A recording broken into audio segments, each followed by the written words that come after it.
All right, last week you learned the 3-step model: hook, story, call to action.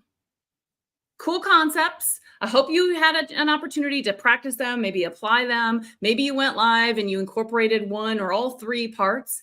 Today, you're going to watch me plan a live using that model.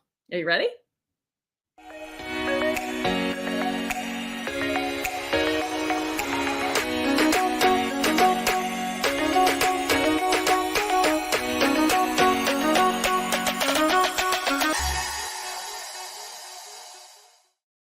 Okay, so before we just dive into the planning, let's just do a very, very quick review, okay? So we're planning a live using hook, story, call to action.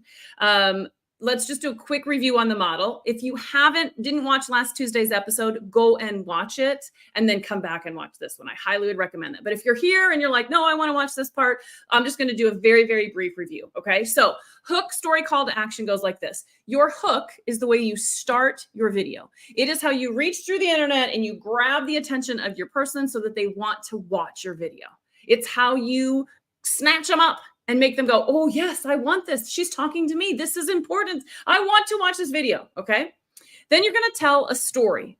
Stories captivate us. They entertain us. They help us relate and connect. And there's so many different reasons. We talked about all of this last week, but you want to tell a story. So no matter what it is that you are sharing, teaching, maybe it's a concept or a philosophy or whatever else, anytime you can incorporate a story into your video, people are it's just a better way to connect, okay? Then the last thing is your call to action.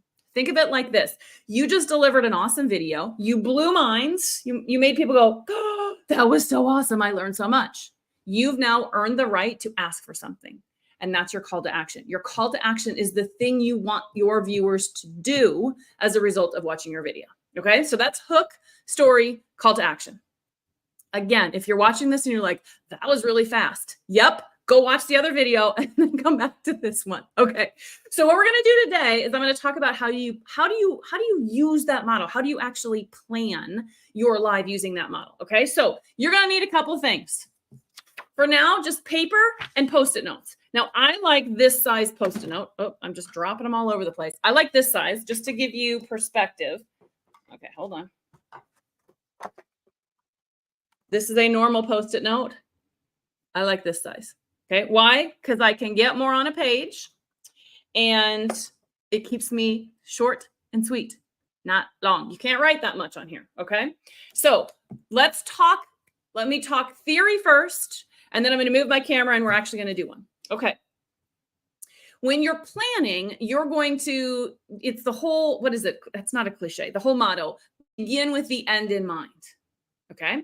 So as much as you know, hook, story, call to action, you're actually going to plan it the other way around. Call to action, story, hook. You're going to do it in reverse. Start with the end in mind. But before you even get into the model, I went all blurry. The first thing you want to do, number one, is you want to make sure you are clear on the goal of your video. What is your video going to be about? What is the goal here? What is the intent behind this video? Okay, start with that. Then you're going to say, as a result of me delivering an awesome video, what do I want my viewers to do? What's their call to action? Plan that first. Because if you know the action you want them to take, you can reverse engineer it and say, what story do I need to tell in order to get them to take that action? Okay, you with me? All right, I'm hoping so. Then you're going to figure out, what is it that I'm talking about? What is the content that I'm going to share, and what story can I tell people? So when you think about that, one of the best things I can do is say, the moral of your story needs to somehow be connected into your business so that there's a connection point. And then that leads much nicely into that call to action. Okay. Now, if you're keeping up, the last thing you're going to plan is your hook. Why would that be? Why do you think that would be important? Think about it like this. When you go to the movies, which is one of my favorite things to do, or even when you rent movies, there are previews or trailers, whatever they call them wherever you're from. And the movie companies put out a little bit of a movie in order for you to sit there with your friend, spouse, whoever, and go, that looks good. that looks horrible. We are not going to see that. That looks way too scary. Whatever the conversation is, right? They can't, it's like a hook. That movie trailer is the hook that makes you go, do I want to see this or do I not? Same concept in your video. Okay. Now, going back to the movie trailer, they can't create a movie trailer for a movie if they don't have any footage to use. They have to at least have some movie shot, filmed, whatever word you want to use, in order to create the movie trailer. Same with videos. You got to have at least something planned, some bit of your story, some bit of what you're teaching in order to go, how do I determine the hook for this story? You got to have that footage in order to pick and pull the parts and pieces together. Okay. All right. Let me do just a quick review and then I'm going to move the camera. You're going to kind of hang over my shoulder and we're going to plan one. Okay. You start with the end in mind. What is the goal of your video? Then what is your call to action? If you do this well, what is it that you want to ask your people to go and do? Then you plan your story. Then you plan your hook. Okay. Any questions on that before I adjust and we actually plan one? Put them in comments if you have any questions and I'm happy to answer them. Okay. I'm just going to wait like 10 seconds here. I don't know why my camera keeps doing that. Just in case you got questions before we do this. If not, somebody just type in, because maybe the comments aren't working. Somebody just type in the comments and say no questions. That way I know it's working because it's just blank on my side. And I don't want to assume that there are no questions when there might be 15 and it's just not working. I would not want to do that to you. You're out there asking questions and nobody's giving you any help. Come on, Jamie. No questions. It's working. Awesome. All right. I'm going to move the camera. If you get seasicky, close your eyes. Okay. Oh, that actually makes sense that I put my hand in front of it. Okay. Let's see how this works. I'm going to put you over. Oh, that works awesome. No, there's nothing better than low tech. Okay. I got my paper. Okay, I see a number of people that are from the Go Live League. I hope this is still helpful. This is just Hook Story Call to Action. You all have learned additional steps, but the same general premise here works, okay? So I didn't grab a marker. I'm going to use, hold on. Sorry. Hold on. I got to get something so you guys can see it. And I just about dropped my water. Okay. Paper. All right, start with the goal. Goal here, my goal is, let's just use the one I like to use often is I'm going to teach you how to make gourmet peanut butter and jelly sandwiches. Okay. So my goal is show how P, B, and J. Okay. That's my goal. Okay. So what is my call to action? Okay. This is where you get a little bit of salesy going on because you think my call to action is, I want you to be so excited about, oh my gosh, because this is not just any, this is gourmet. Oh yeah, awesome. Gourmet peanut butter and jelly sandwich. My call to action here is I want you to download my cookbook. Let's say I have a cookbook to sale. Buy my cookbook. Okay. Now, start with that. This is my objective. Now I'm going to take my Post-it notes. I know it keeps going in and out of focus. It's probably because I'm moving so much. Okay. So what I like to do is color code them because why not? I'm going to come down here just so you guys can see this a little bit. Okay. And I'm just going to put some Post-its on this page. Here, we'll move up a little bit. We're going to run out of space. Now let's get some green ones out. Hopefully this is not making anybody nauseous. Okay. So we plan in advance, we plan in the reverse. So my call to action here, buy my cookbook. Okay. And maybe I have a second note, which is link above. Okay. Got it. Now I'm going to plan my content. So I might have content where I say, step 1, you're going to do this. Step 2, you're going to do this, whatever it happens to be. But the whole objective here is I got to tell a story, right? So I'm going to make a couple of Post-it notes. This is where my story is going to go. So what story do I want to tell that's going to lead people to get to buy this, right? So stop and think. What do they have to feel these viewers, in order to pull out their credit card and buy this cookbook? What do they got to feel? They might need to feel hungry. They might need to feel like, oh my gosh, this is the best recipe for PB&J I've ever seen. And they might think, if she can make peanut butter and jelly look this good, sound this good, oh my gosh, what else is in that cookbook? I must have it.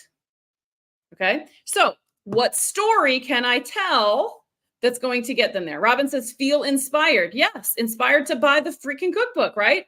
So definitely, I might even make myself a note here. Show sandwich. Sometimes I'll even get out these little these little small ones in a different color,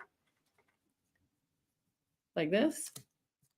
And I'll be like, flag, show sandwich. Okay. So I remember, sometimes I'll stick it like in the middle here. So it just calls out a little bit of a different attention. Oh my gosh. I hope that's not making y'all sick. Okay. So now I might have story, and I might have my point 1, point 2, whatever my story is going to be. I'm not going to take time to invent that here, but you get the concept here. Okay. So now I've got my call to action. I've got my points and my story laid out. Now it's time to define my hook. Okay. Your hook goes up here.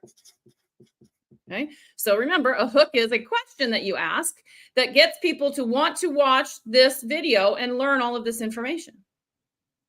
Okay. So what could be a hook that I could do? What is a question I could ask that would make people want to watch this about this? We'll let you guys come up with some cool, creative ideas.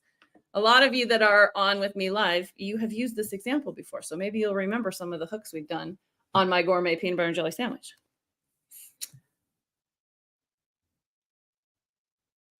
I'm just waiting. What hook could we use? What question could we ask that's going to make people want to watch this video, hear my story, and ultimately buy my cookbook? Okay. I'll give you the first one while you all are thinking. I might say, Laurel says, my favorite childhood treat. Robin says, let me pull these up on screen. Favorite childhood treat. Good one. Are your kids sick and tired of boring sandwiches? Ooh, that's good. Laurel says, yes, a memory. Yes, that's why I like what Robin's here. Okay, so let's do this hook. Are your kids tired, boring? Did you say sandwich? Yeah, sandwiches. Okay, I'm abbreviating because I don't need to write the whole thing out. I just need a reminder of what I'm going to say in my hook. Okay, Kim says, do you like PB&J? Yes. Do you put too much peanut butter in your sandwiches? Yes. All of these. Good, good, good. Yes, all of these. You got it. So now I might have another Post-it note. I might even have 2 or 3 that are just additional things that I want to talk about when I'm doing my hook. Okay. Now I have my notes. Okay. So I planned in advance. I started with my goal. Then I figured out my call to action. Then I mapped out my story or my content, whatever I'm going to share. And then I planned my hook. Now what I'm going to do, and here's why I like using Post-it notes. I can be like, you know what? I don't know that this is the right hook. I kind of like this idea. I'm going to replace this, and I'm going to go with the too much peanut butter question. That's what's nice about this. What's also cool is you might map your story out and go, you know what? This is in the wrong order. I need to talk about this point first and then come to that point. That's why I like Post-it notes, because I can move them around. Okay. Now what I'm going to do is I'm done with this. I got it all prepped and planned. Now I'm ready to shoot my video. So I'm going to take my note and I'm going to put it, there's my computer. I'm going to put it right here. I'm going to put it up above, wherever I want to put it so that it's handy. Okay, now watch. Sorry, I'm moving again. Now I'm ready to deliver in the right order. I planned it in reverse. I'm going to deliver it in the right order. So I'm going to start with, let's do it, action. Do you find that when you make a peanut butter and jelly sandwich, you always have the wrong mix, like too much peanut butter, and then it's like, and it's no good? Well, today I'm going to show you how to make a peanut butter and jelly sandwich that is going to blow your socks off. We're talking gourmet peanut butter and jelly sandwich. Okay, so now I'm going to go into the content. I'm not going to go through that with you. You invent your own content here. And I'm going to tell a story about this one time and at school, this one time at band camp, this happened, blah, blah, blah, blah, blah. And then I'm going to end with, all right, What do you think of the gourmet peanut butter and jelly sandwich? You can't wait to make it, right? I know, I feel the same way. Listen, this is just one recipe. I have a cookbook filled with hundreds of these, and it's so reasonably priced. I'm going to put the link up above. I sure hope you'll do it. Okay, there you go. I have to put this on screen. You can never have too much peanut butter. So true. Oh my gosh, these hooks. You guys are so fun. Would your kids rather skip lunch than eating your peanut butter and jelly?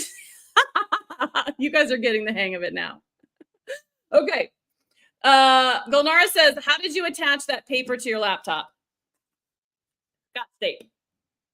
So I typically, if I'm here, I'll move this again. This is always trippy. You sting, you. I love it when it does that. So I'm going to take and I'm going to just put it right here, and I'll just tape that sucker right there. Now, sometimes what I'll do oh gosh, I'm really making you sick now. I'll tape it off to the side so I can still see comments over here. But what I'm wanting is my notes as close to where my camera is going to be as possible. Now, sometimes for me, like here are my notes. Can you all see that? Yeah. These are my notes for today's live. I didn't even color code because I was in a hurry. I have that taped to that's my light. I have it just taped to my light up there. Okay, turning the camera around. Okay. What questions do you have about hook, story, call to action, and actually planning out using Post-it notes? Any additional questions? Was this helpful? I hope so. It's one thing to learn all of the components and to understand what a hook is and what a story is and what a call to action is and what all of the elements are. And those of you that are in the Go Live League, you learned more than that, right? You've learned purpose statements, and you've learned close, and you've learned introductions. Did we do introductions yet? I can't remember. All of those can be done in the same way. You just have additional things to plan.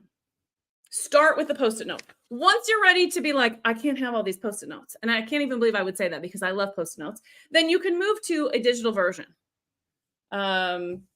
Same kind of concept, as long as you can move things around. You do what works for you. I just like this for a number of different reasons. Okay. Yes, Laurel. Why do you need to see yourself on screen?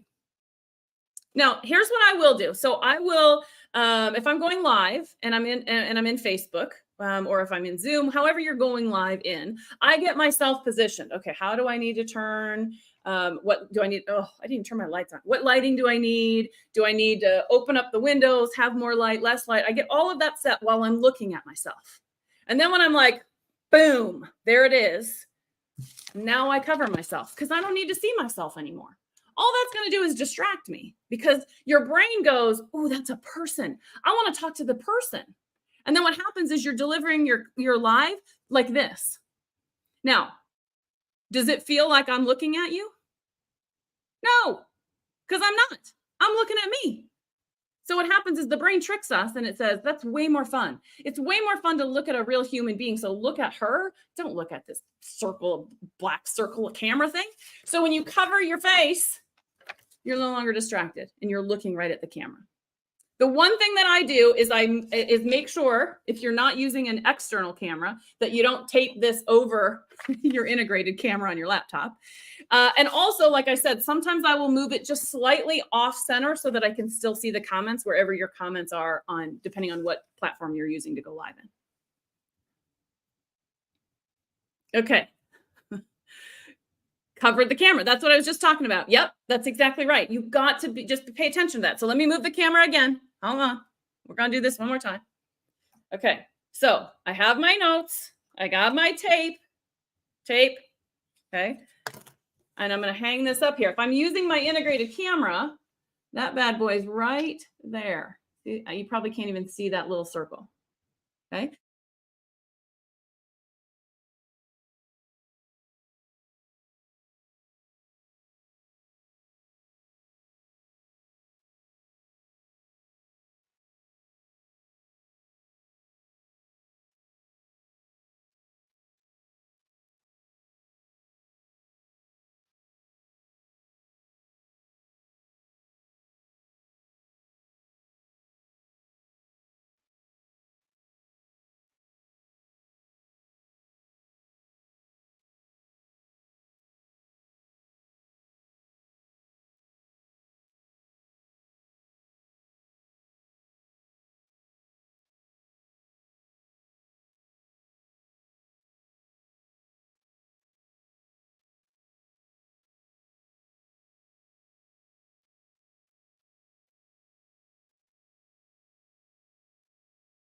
Uh-oh.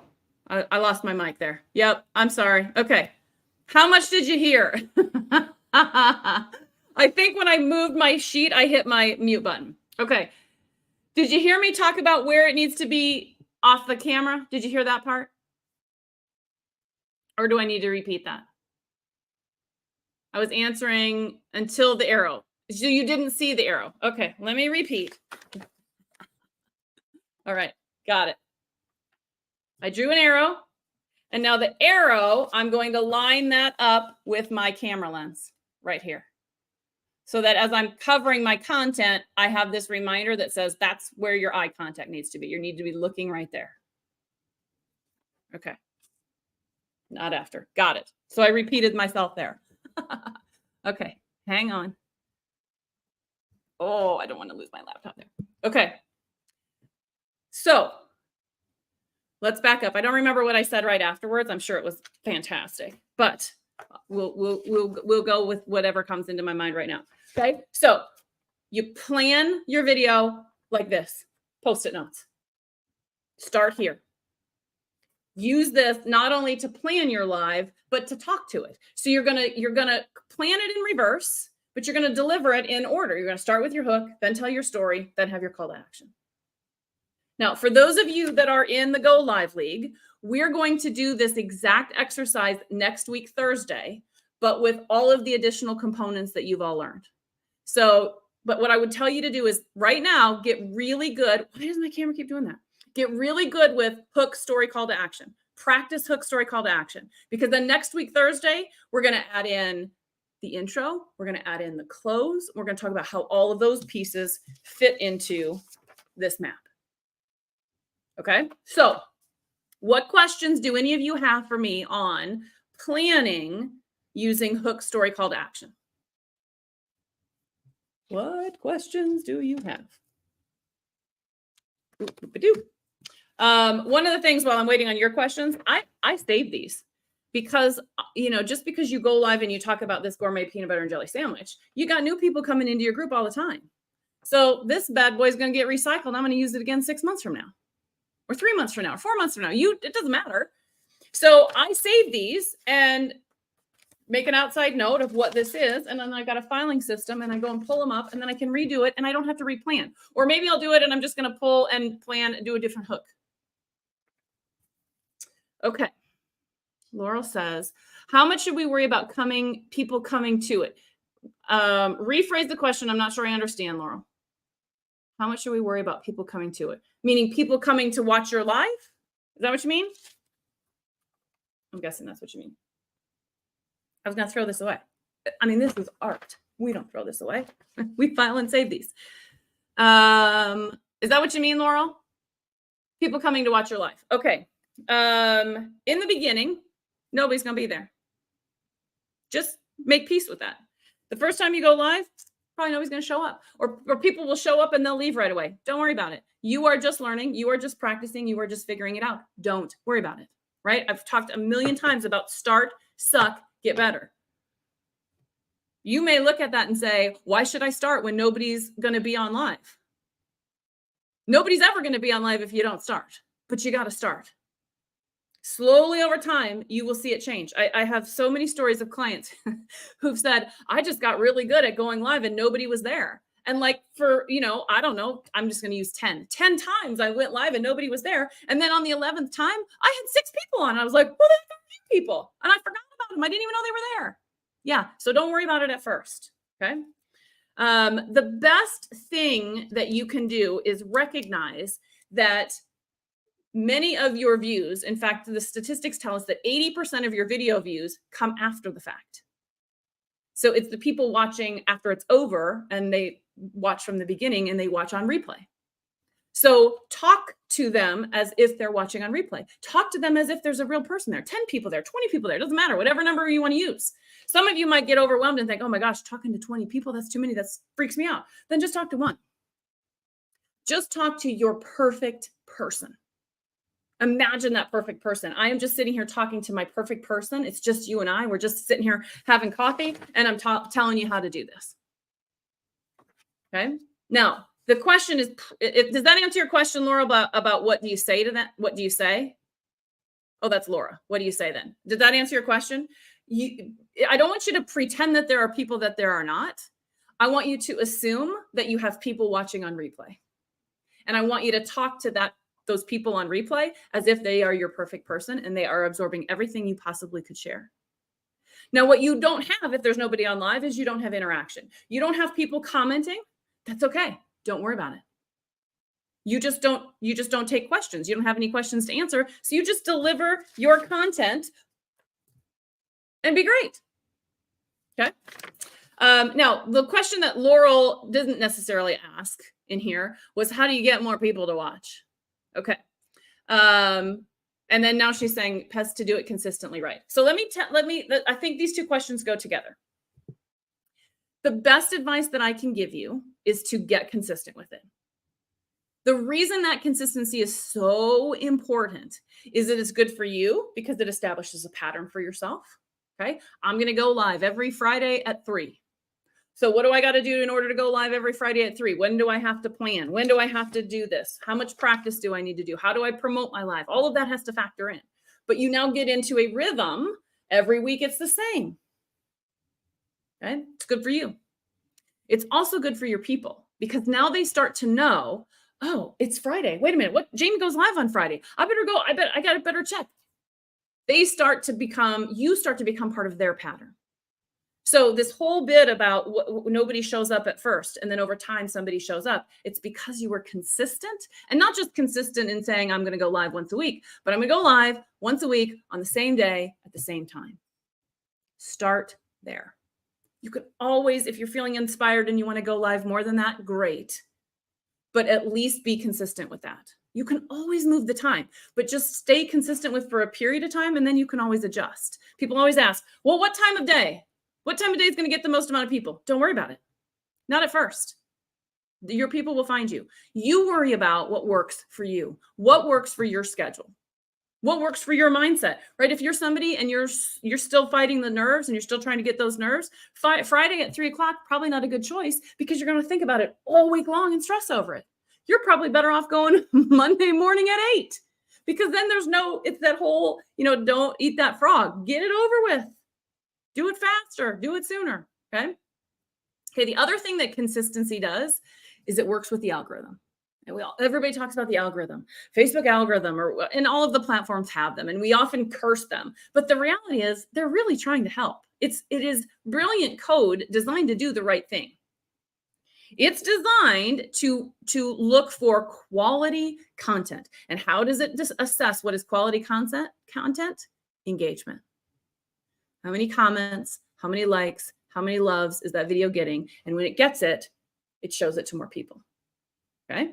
So I could talk for a whole half hour on how do you get more people on your live, but I've already done it.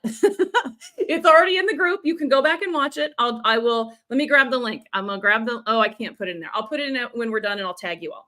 I did a 3-part series earlier this year. And I talked about how do you measure engagement, how do you get more comments, and how do you get more views on your videos. So those are each a 30-minute video. So it's like a free masterclass on engagement. So I will make sure you all have the links to that as soon as we're done here. Okay. So back to this comment from Laurel. How do you get more people watching your live? You consistently show up. Same time, same place over time. And you are delivering good quality content that people want, content that is engaging and entertaining and pulls people in and they learn something from it. That's how you make it happen. It's an abbreviated answer, but that's how you make it happen. Okay. So Laurel says, maybe Friday at 3 is good because some people have all weekend to watch it. Yeah.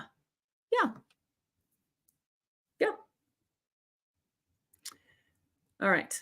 That is what everybody tells us to put in the comments again and again and again. Yes. If the key, what you're going to learn in that 30-minute video on how to get more engagement is you've got to encourage people to comment. This is like, I'm going to give you top secret. Okay. You're only going to get this here. Don't tell the others. Are you ready? Are you ready for the big secret? The key to getting more engagement, whether it's in a video like this or on your posts, is to give them something to engage on. Oftentimes we post and we go live and it's all about us and we're talking and talking and talking. We're sharing all this content, but we don't stop to actually say, what do you think? I have a question I want you to answer. I want your input here. Even on posts, it's all promotional stuff or it's all our thoughts. But do we ask a question that people can't help themselves but respond to? That's the secret. It's not my content stinks, my content sucks. First thing you should look at is, what are you doing to engage? Are you asking enough questions in your content? Assess that first. Okay.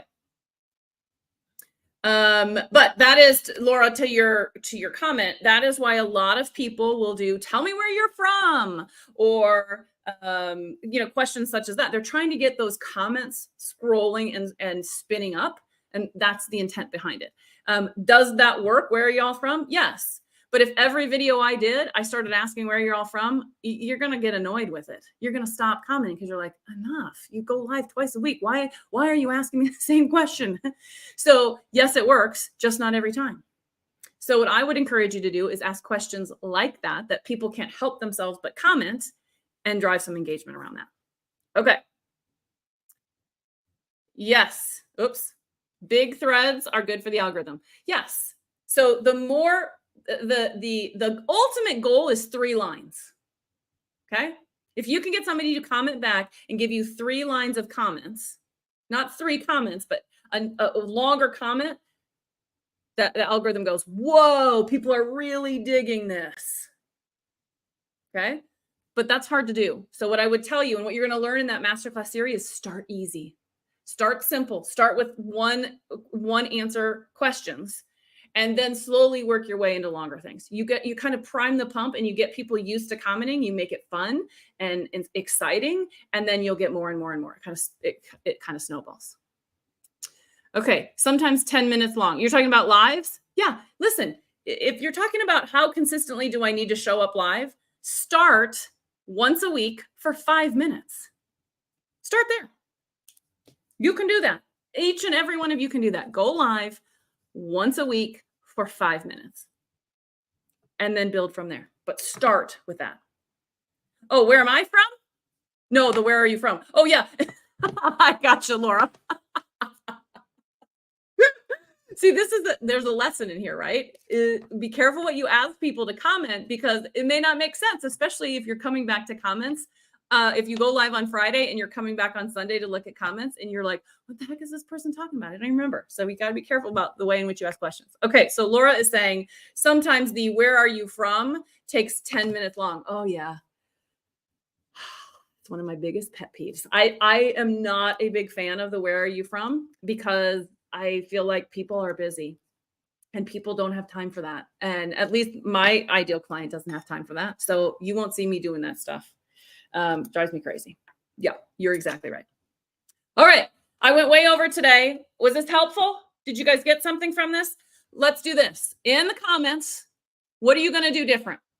What is the action you're going to take as a result of watching today's video?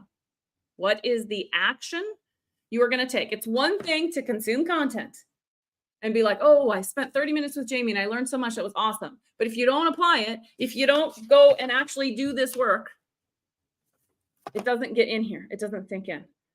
Laura says I'm going to buy Post-it notes. Love it. I got these. You can buy them in a pack this size on Amazon. You can also get them at Target. That's where I've seen them anyway. I do tend to also like this size, since we're on Post-it note. Where did my Post-it note go? Regular size. Okay, there's the cube size. And then they also make this size. I like this size. I just like Post-it notes in general. Okay, Gulnara says planning. She's going to plan. That is the key. Yes. Laurel's going to start making a weekly video today. Woo! Yay! I love it. All right. I would challenge you all, as you start doing this, snap a picture, post it in the group. Let us celebrate with you. Let us celebrate with you that you've mapped it out, that you've planned it out, that you've used your Post-it notes. Nothing makes me happier than seeing these from you guys. It just, it brightens my day. So post them in the group so we can cheer you on. All right, everybody. A couple of things, just a couple of quick call outs. What day is it today? We're on Tuesday. Thursday, I will be live for Obliterating Obstacles, where I draw video challenges. Same time, same place, 12 Central Time. And then this Friday, I will be live at 8 a.m. my time. So that's 9 Central. Lori and I will be live talking about selling. How do you make sales conversation easier? Lori is my coach, and we go live once a month on sales and marketing stuff. It's always a hoot.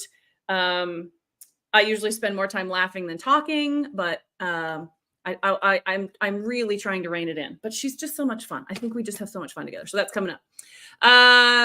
Next week, Tuesday's training, I'm going to be talking about my digital planner and how I use my digital planner. I'm actually moving away from Post-it notes, and I'm going to a digital planner for my videos, but also my to-do lists and my notebooks and all of that. A number of you, when I posted it on my personal page, were like, what are you doing? What are you using? I'm so intrigued. So I'm going to do a session, and I'm just going to share how I use it. I'm certainly not an expert, but I've been using it now for almost a month, maybe. I love it. Love it. All right. That's what's on deck. I think that's it. All right. Thank you guys for being here. Thank you guys for being so awesome. You are so very, very welcome. See you next time. Bye, guys.